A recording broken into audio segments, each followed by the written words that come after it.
Hey guys, it is time to work on our fox. So we did our bunny, we did the bear, so now it's time to work on our fox.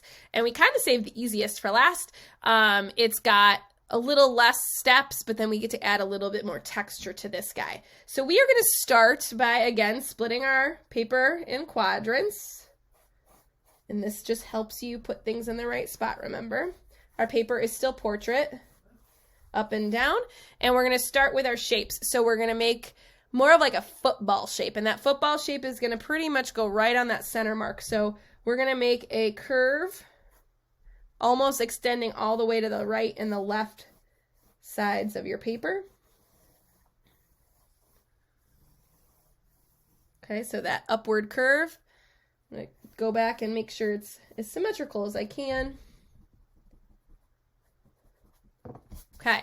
Then we're going to make an upper curve. And now this one is going to be a little taller. So I said football shape, but it's going to be like the football is a little more inflated on the top than the bottom.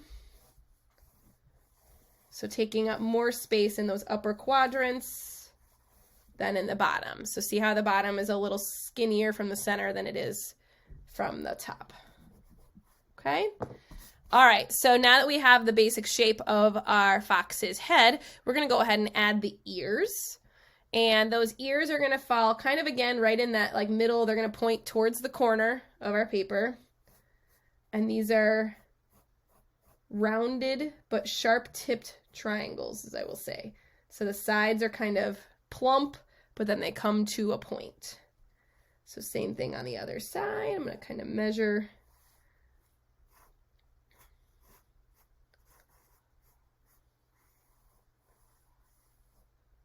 Like so, okay?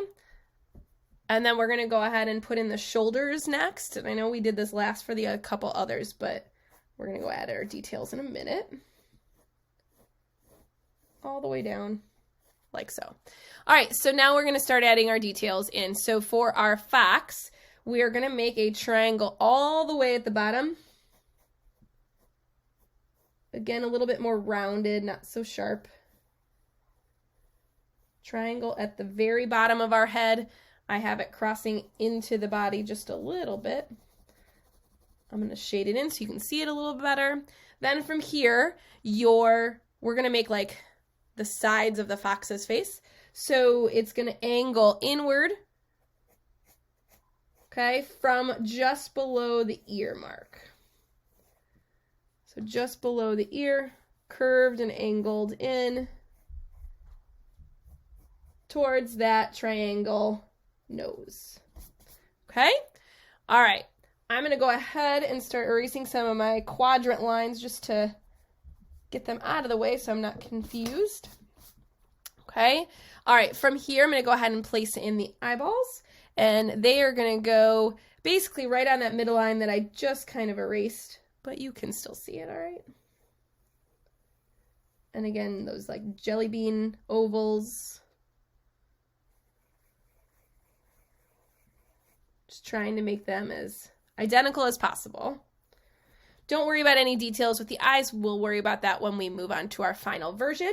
We got a couple more things to do. We're going to add in a parallel shape inside of our ear, like so.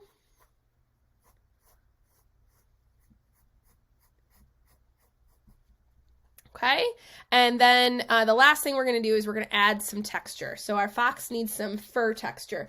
So I'm going to push kind of hard so you can see it with my pencil. I want you to keep yours kind of light though. From the top of our head, so on the left side, I'm going to make some kind of fuzzy zigzags.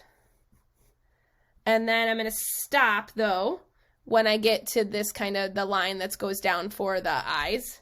Here, so I'm going to do the same thing to the outside. So I went to the left on the left side. I'm going to go out to the right on the right side. Okay, and they shouldn't be identical. They can be a little different from each other.